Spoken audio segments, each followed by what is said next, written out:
First You Think is a not-for-profit ministry of the First Unitarian Church of Des Moines. Support us at ucdsm.org today. On tomorrow's painted wagon and a yester-dreaming day, I rode to heaven never thinking I'd be back this way. Now I'm standing at your doorstep with my halo turning gray. Open up your gate, Mariana. Lay me down in the dark womb of your love. Mother, I sought the chosen people, but I found no one to comfort me. Lay me down in the dark womb of your love. Mother, I climbed the highest steeple. I found nothing to believe. When they called my faults against the wall, I took my place in line and put my trust in priestly men to break the ties that bind. But their straight and narrow highways, just a row of billboard signs. Open up your gate, Mariana. So I set my feet to walking from the sidewalk to the sand in search of any saint or sage who knew the master plan. I wandered every back road in that broken, promised land. Open up your gate, Mariana. As lightning burns these bridges under, smoke will surely rise as the fables of my innocence blow lazy through the skies. When timeless truths reveal themselves as little more than lies, open up your gate, Mariana. Sticks and stones might break this body, and words might wound my soul, and phantom visions fly me to where the faithful fear to go. But when this story's over and my sun is sinking low, open up your gate, Mariana. Mother, I climbed the holy mountain. I found nothing to believe. These are the lyrics from the folk ballad, Mother, I Climbed by Tracy Grammer. We hear an allegory told by a young woman who returned home from an intense journey deep into the institutions of her faith, the church, the clergy, the scholars, the devoted, to see truth with a capital T laid before her and to know with conviction where to orient her heart. As a person who has reset my own faith once or twice before, I find the song to be deeply touching and provocative. I have always thought spiritual music was intended for worship, the ecstatically chant of praise, joy, salvation, and love. How strange it was to be moved by a lamentation of this lonely, empty-handed journey, a journey, I am sure, that so many of us in this room have endured before. The Latin root of the word religion means binding. This makes doubt difficult to discuss in religious circles due to the fear of the individual untethering themselves from God. Some religious leaders acknowledge doubt as an inevitable and normal part of faith. From Abraham to Moses to the disciple Thomas, many biblical figures experience hesitations about God, Jesus, and his promises. But for some religious perspectives, doubt is tolerated so long as it is dealt with. Any skepticism is viewed as a test of truth and trust between the individual and their faith. Are you questioning because you've been misled by a heretic's teachings? Has the devil infected your mind? Are you confused because you neglected your scripture and attending church? Are you relying on your personal thoughts and feelings rather than the facts of the written word? Religious leaders may tolerate doubt, but caution the path that the person takes with it. Use your doubt to ask curious questions and to strengthen your faith, they encourage. But if you obsess over your thoughts for too long, you may be tempted into the sin of choosing unbelief. Doubt may be a part of your faith, but unbelief cannot. Proverbs chapter 3, verses 5 and 6 says sternly, "Trust the Lord with all your heart and lean not on your own understanding. In all your ways submit to him, and he will make your paths straight." From what I could see in these lyrics, this woman never faltered once in her journey. She tirelessly sought comfort, forgiveness, enlightenment from people she was told would be wise, chosen, and righteous. And after meeting them, she ended up lost, alone, and betrayed. It was her own experience that painfully brought the falsehoods of that religion from her spirit and freed her from a prison that she lovingly and devotedly called home. In the aftermath of her crisis, she courageously prays for love and mercy from one remaining holy figure that I think she still trusts, Mother Mary, to open to her gate, to let her in, to hold this tired, weeping soul. And I wonder, is this a desperate final cry for something to finally believe, or a surrender to love and mercy, a missing piece from the narrator's quest?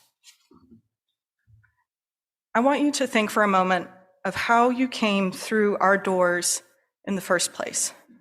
Were you once like this young woman who climbed a holy mountain, found nothing to believe, and somehow ended up wandering here?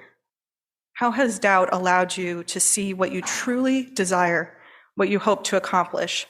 How has fear diverted you from living a new question? Were you raised to celebrate doubt or hide it? How do you wrestle with it? How much of who you are and where you are right now is because of your doubts? So as for me, I grew up secular. Once in a while, I visited church with friends and family. Those Sundays, it was like a whole nother world had opened up.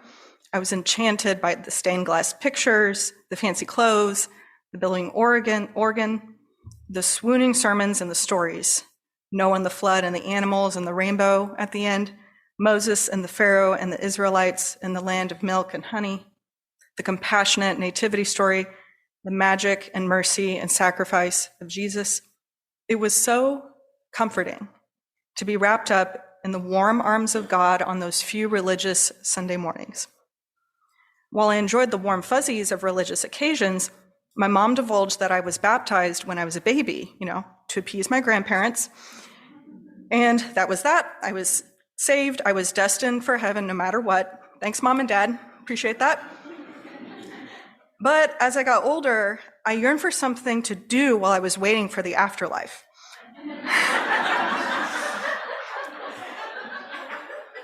To gather wisdom and knowledge. By the time I was 13 or so, my mom sensed my curiosity. So she sat me down and said, "Now, Catherine, you can go to whatever church you want. You can believe whatever you'd like. Just don't break my heart and become a Baptist." I'm looking at her like, "Why not, Mom? They're Baptists in our family." And she says, "Because they say that if you don't believe in God, you go to hell." Now, of course, we know that my mom's idea here about Baptists isn't accurate. There are plenty more groups that claim salvation for themselves and not for others, but the message was clear. Avoid associating with those who claim a narrow path to heaven or hell. I didn't think Mom was trying to teach me about what religion was true or not. Instead, she was guiding me to choose a religious community, if I ever did choose one, that was more compassionate and tolerant. In high school, all my friends were enthusiastic, evangelical Christians. One of my friends invited me to an overnight at her church, where there would be lots of fun, games, pizza.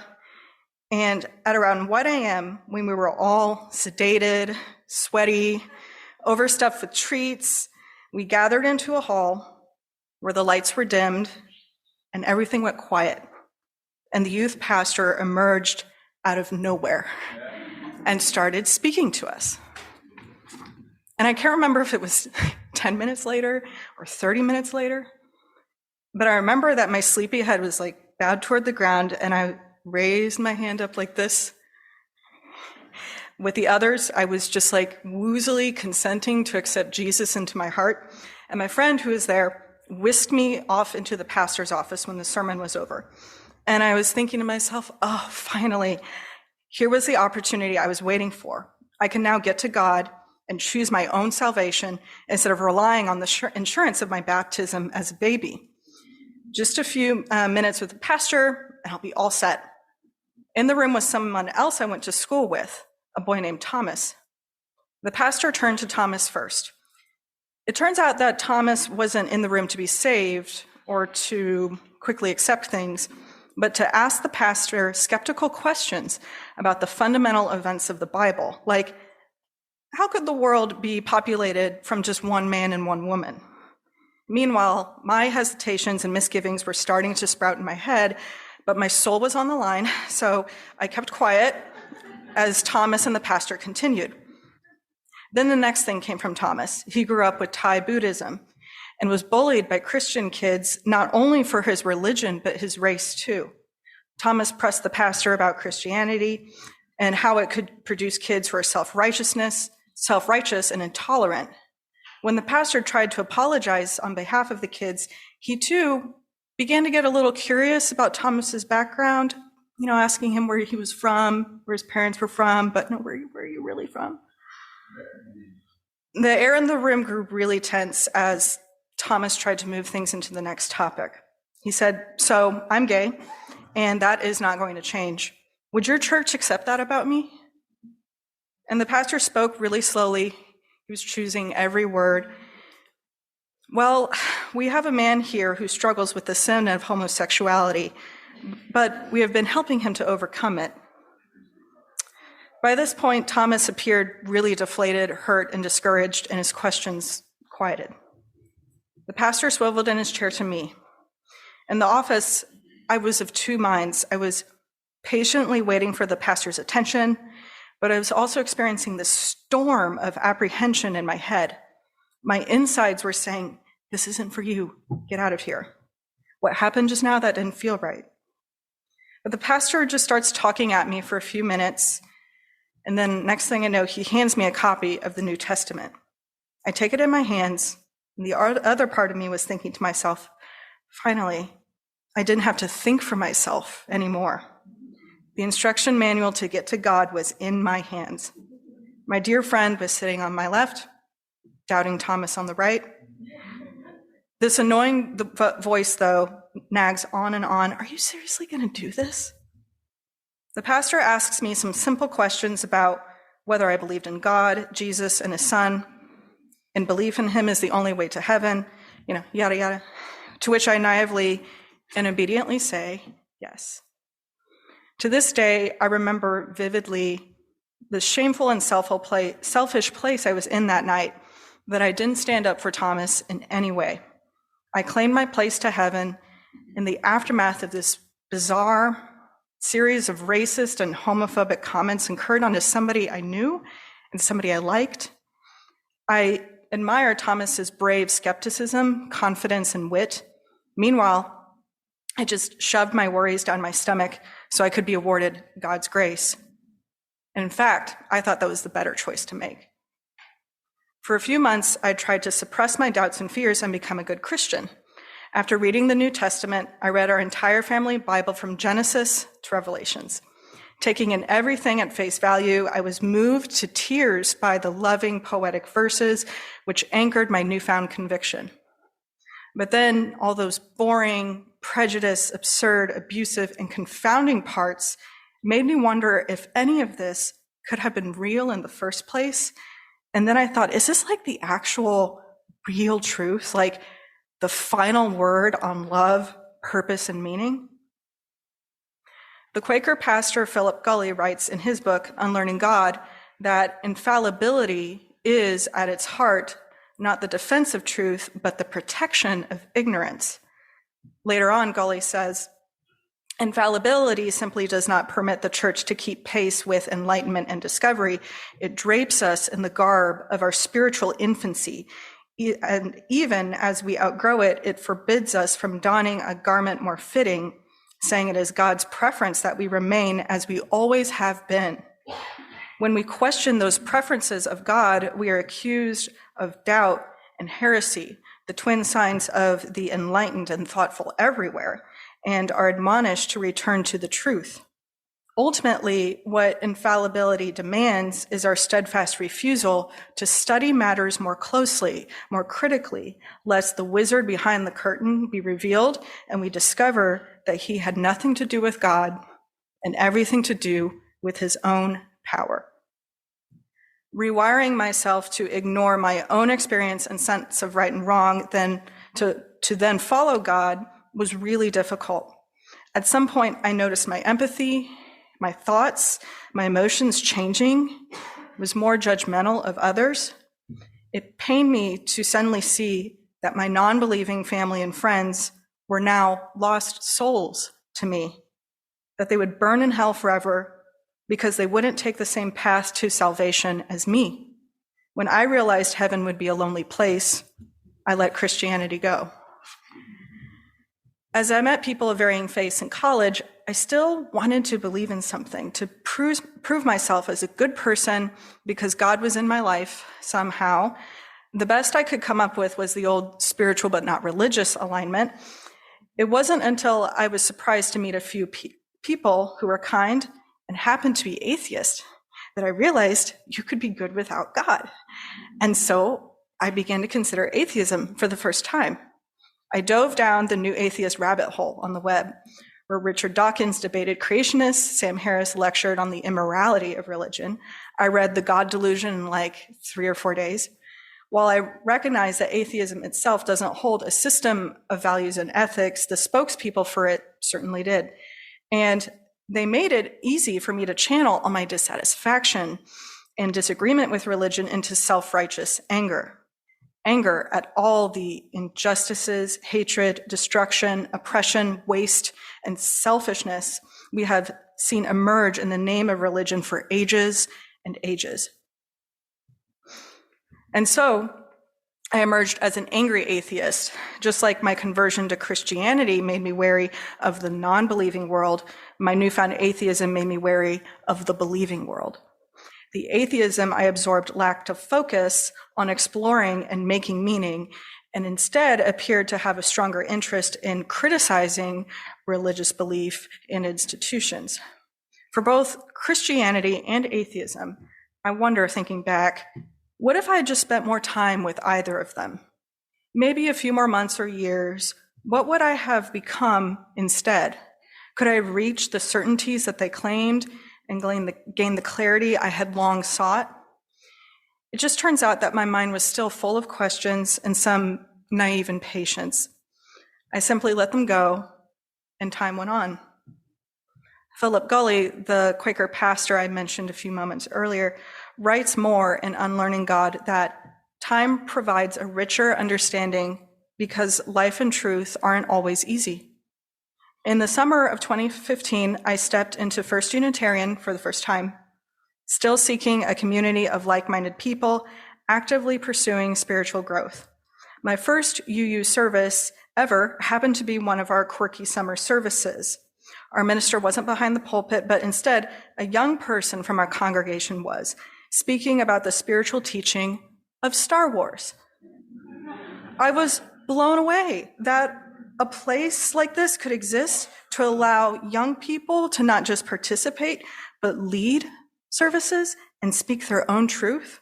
This is what religion can be. This is what can go on in a church, and they call it worship. To me, this seems suitable for what I've always wanted, a loving community that pushes the usual expectations of what a people of faith can be. One thing I love about Unitarian Universalism is that we affirm and promote strong values and beliefs in our 7 principles, but none of them claim to be infallible, unshakable, or dogmatic. None of them are one-size-fits-all clothing meant to wear for a lifetime. These words are not meant to be memorized or recited as articles of faith, but rather they are a calling for our many hands to carry forth light, hope, and justice.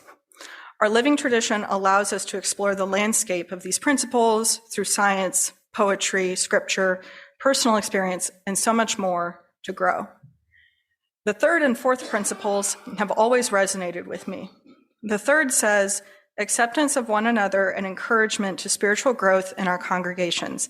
And the 4th says, a free and responsible search for truth and meaning. They encourage us to evolve, celebrate, and respect not only our personal convictions, but also our misgivings, our fears, and our struggles. Unitarian Universalism is not founded on answers, nor do we provide abject permission to just wallow in fear, adversarial doubt, or cynical skepticism. Instead, UU Reverend Page says of the 4th principle, as a faith tradition, Unitarian Universalism makes sacred the right and responsibility to engage in this free and responsible quest as an act of religious devotion. Institutionally, we have left open the questions of what truth and meaning are, acknowledging that mindful people will, in every age, discover new insights. When we choose Unitarian Universalism to be our guide for spirituality, ethics, and justice, we also take on the gifts, burdens, and unanswered questions of making a meaningful life in the face of the wonder, mystery, absurdity, and unfairness in this whole place. And those 7 principles, just because they don't mention God, heaven, or hell, that doesn't make them easier to accomplish or have faith in. The nature of our work in seeking peace and justice forces us to wrestle with uncertainty, playing a role in either disrupting or encouraging what we hope to accomplish. Is this course of action going to create the change that we want to see? When we speak truth to power, what are the chances that they will listen to and act alongside us? Will this person or group be the right fit to lead us to where we want to go? Is this undertaking worth it? Are we helping? Am I the right person to contribute? And am I enough? Am I being enough right here, right now? The medieval Jewish scholar and philosopher Maimonides said, "Teach your tongue to say, 'I don't know,' and ye shall progress." Saying those 3 small words to ourselves highlights our frailty, our humanity, and humility, yes, but they also have the power to make us receptive to creativity, outside knowledge, and insight, to see more of what is possible, what can be seized, what can be made new. Then we can become a mindful people in this age to discover new ideas and move forward. We can become what the people of the past have hoped for and the people of the future to look back to for wisdom if we take action. We, as a liberal-minded faith, have the power through our visibility and activity to educate and advocate against age-old bigoted ideas, to change minds, to sow seeds of doubt that can dismantle systems of intolerance, harm, and injustice, to say to the world, it doesn't have to be this way anymore. Let's try something else. To imagine and promote building systems of fairness, restoration, equity, and love, to uplift those from despair, fear, and pain, to turn on the light in every searching soul that comes through our doors with the words, "You are loved, you matter, you are whole, you belong in this world." Why not build a faith pointing us to the greater possibilities of love, of hope, of justice? Why not do a little bit of doubting every day, commit your own personal heresies? Why not turn over a few more stones? Why not ponder the mystery and wonder of your existence? Why not look upon another with kind, curious eyes? Why not sing aloud, "I don't know," like an operatic aria? Why not take a leap of doubt and see what you'll find? I want to leave you with these wise words by UU Reverend Dr. Michael A. Schuler. Cherish your doubts, for doubt is the servant of truth. Question your convictions, for beliefs too tightly held strangle the mind and its natural wisdom. Suspect all certitudes, for the world whirls on, nothing abides. Yet in our inner rooms full of doubt, inquiry, and suspicion, let a corner be reserved for trust. For without trust, there is no space for communities to gather or for friendships to be forged. Indeed, this is the small corner where we connect and reconnect with each other.